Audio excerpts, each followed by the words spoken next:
Hello viewers, a pleasant good day to each and every one of you. I'm Ron Grant coming to you live and direct from Tortola in the beautiful British Virgin Islands. You're watching 284 Media. Thank you so much for your time.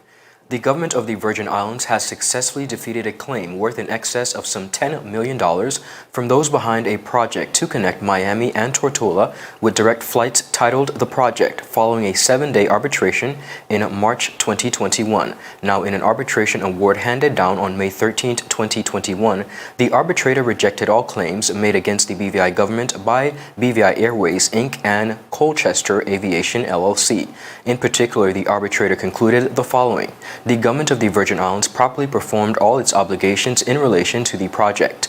The government of the Virgin Islands did not breach any of the terms of the framework agreement. The government of the Virgin Islands was entitled to terminate the framework agreement in November of 2017. They also said there was no bias at all for the allegations of dishonesty or fraud made against the BVI government. In addition, there was no basis for the allegation of defamation and no breach of any obligations of confidentiality by the government of the Virgin Islands. Now, the government of the Virgin Islands has been awarded its cost of defending those very serious claims, fraud, and defamation, which were described as frivolous following cross-examination of individuals connected to the Colchester and BVI Airways on March 2021 hearing. Former Premier of the Virgin Islands, Dr. D. Orlando Smith, over the weekend in a Facebook post in remarking on the findings of the arbitration awards, said, and I quote, "I am pleased that after retaining Martin Kenny and Associates in 2018 under my administration to begin proceedings against BVI Airways that would lead to recovery of BVI government funds, that the arbitration proceedings were successful with the arbitrator finding in favor of the BVI government. It has been a long, hard fight with more legal battles to come very likely. In 2015, my administration acted in the best interest of the BVI in our efforts to introduce direct flights from the U.S. to BVI. I am happy that the arbitrator found that we upheld our end of the agreement, and I now feel vindicated. I am most grateful to Martin Kenny and Associates for their hard work in ensuring a win for this territory." Viewers, joining me this morning to continue the conversation is former Premier of the Virgin Islands, Dr. D. Orlando Smith. Stick with us. We'll be right back after a word from our sponsors. You're watching 284 Media. The win. What the hell? I'm freaking out. Is about these people. It's always a pleasure coming to you live and direct from the What's poppin'? What's really good? Davis has won it for the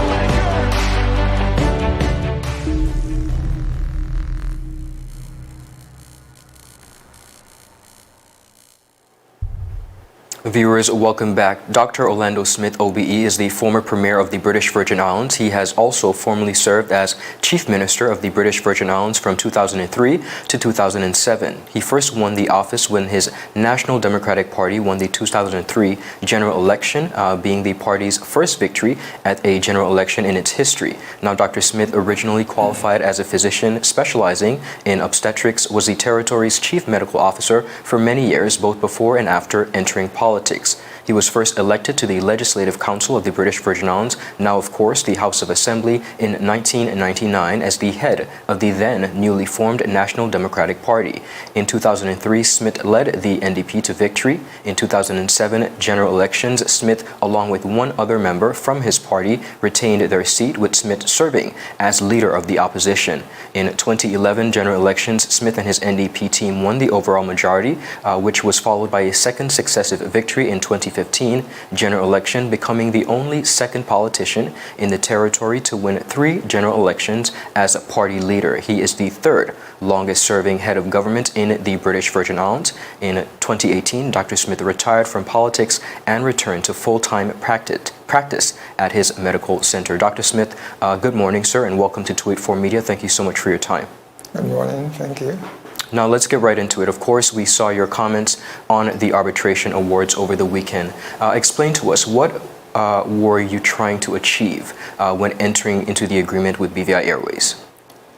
We have known for quite a long time that tourism is one of the main sectors of the economy. And in order for tourism to really thrive and grow, airlift is important, has always been important. We recognize that, And we, during our administration, pushed the development of tourism. For example, we started the development of Oil Nut Bay Resort and also Scrub Island Resort. Two developments in tourism where we had not seen any substantial development for many years.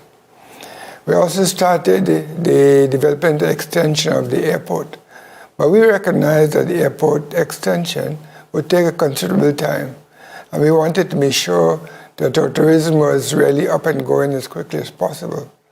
Hence, we were happy to seize the opportunity to have direct flights to the BVI. What was the exact nature of the agreement specifically? Did the BVI government purchase those two planes, as we're hearing around among residents, to be used by BVI Airways, or was it some other form of agreement? How would you describe the agreement? No, the agreement simply was this. BVI government would contribute a maximum of $7 million to the project, and the principals of BVI Airways would deliver service to the BVI. Okay, so there were no planes, no purchases of planes. Now, how much money, you mentioned $7 million, how much money exactly did the government give to BVI Airways for the agreement, and how was it distributed? What was the time frame? The $7 million was supposed to be until the flight happened, which would have been in 2017, I think. There was initial, the Cabinet at Virgin Islands gave dates when specific payments would be made. However, timetables do change sometimes. One of the early changes where some of the payments were accelerated was because there was difficulty in establishing a letter of credit that we had to establish for the program to go forward. Because of this, which was described as a breach by the principals of BVI Airways, there was an agreement to move some of the payments forward and also start to establish the funds in another, what they call signature bank. Okay. As Minister of Tourism at the time, if the agreement was successful, what would those additional flights have meant or done for the BVI's tourism product, in your opinion? One of the issues we've always had with our tourism product, whether it's land-based or charter-based, was the fact of getting people here to the islands. You'd have to come through St. Thomas or some other port, and those flights were sometimes difficult, and sometimes and especially after the pullout of American Airlines from the Puerto Rico BVI route, it became more challenging. Okay, now based on the Auditor General's report, the money seemed to have been given to the BVI Airways in a quicker time than it was scheduled to. Now, was this disbursement in keeping with the agreement? If not, why exactly? What's the reasoning for having deviated? As I explained a little earlier, the agreement was that $7 million would be given, and the agreement was that we give over specific periods of time. However, because of the difficulty in establishing the letter of credit, the line of credit, this was considered a breach on our part, and to repair that breach, it was agreed that certain sums of money would be advanced before they were due to be advanced. And as Minister of Finance at the time, why did you choose to do that? I chose to do that because we were pursuing something which I thought was very important for the British Virgin Islands. That is something which was important to improve the tourism product. That is having direct flights from Miami to BVI. Now looking back, sir, do you think it was wise to enter into such an agreement for direct flights to the BVI in US or vice versa at the same time while undertaking an expansion of the airport? We recognize that to build an airport, expand it as we wanted to, would take years. We also recognize that in order to be competitive as a jurisdiction in tourism, we needed to get the airlift sorted out as soon as possible.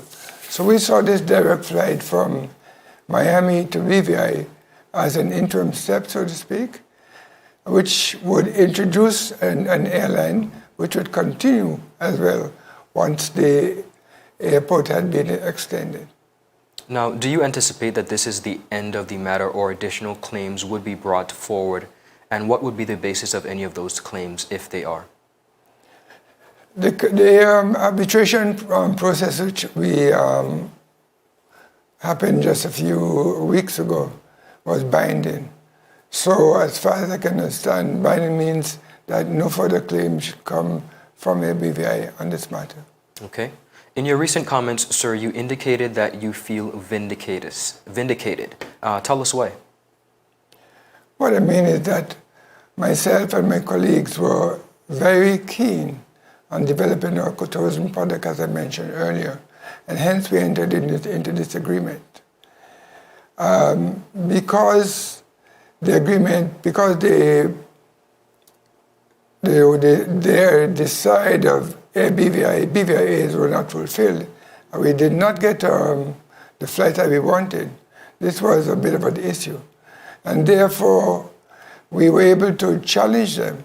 And in fact, there's a case ongoing. As I said earlier in my statement, I engaged Mr. Martin Kinney, who essentially started the process. And as government should, the incoming government continue the process with Mr. Martin Kinney and company. All right. Now, would you do anything differently with the deal? This is perhaps the first time you are doing a public interview on the matter, and you could correct me if I'm wrong. Why so, and why only now?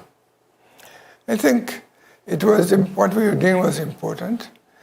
And looking back, I think we needed to be perhaps a bit more sure, but we were depending on the expertise of a U.S. representative who introduced the project to us. And this is why we carried on as we did, fully expecting to have that flight delivered. And we actually did everything that we could, along with advancing the funds. We assisted with getting the certifications, both from United Kingdom and the United States, to have this project to succeed. All right. What would you wish, sir, the BVI people to understand about the agreement and its intentions from your administration?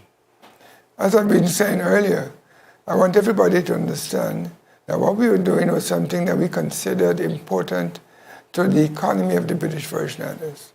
Tourism is the other leg of the economy. It's in essence still growing, and everything that we could do as a government to improve that, I think we had to do. That is why we entered into this agreement. That is why we entered into agreements to develop, for example, Oil Nut Bay Resort, Scrub Island Resort. Those things were important if we wanted to really improve the tourism product. Dr. Smith, thank you so much for your time today and coming and bringing clarity from your perspective on the matter. We appreciate your time. Thank you. You're welcome. Thank you. Viewers, that's all the time we have today, but that is not all the content. Be sure to stick with us throughout the day for our daily updates on stories, as well as interviews. At 2 p.m. today, I'll be sitting down with Dr. June Samuel as we cover a series on mental health awareness, but particularly today, we are covering the elderly. In addition to that, at 6 p.m., I'll be bringing to you your daily happenings, both locally, regionally, and internationally. Some of the concepts that we're looking into are, of course, Nadia Deming-Hodge. She has been tipped to be the new Deputy Chief Immigration Officer. Update on the controlled re-entry. There is quite a fiasco going on among residents and visitors as it pertains to what is expected. We have an update from a BVI Ports Authority, and we're going to bring that for you. Our opposition leader, the Honorable Marlon Penn, says we have to be ready to reopen the cruise ships calling to the BVI. All this and so much more. It's always a pleasure. I'll see you again later. Bye-bye.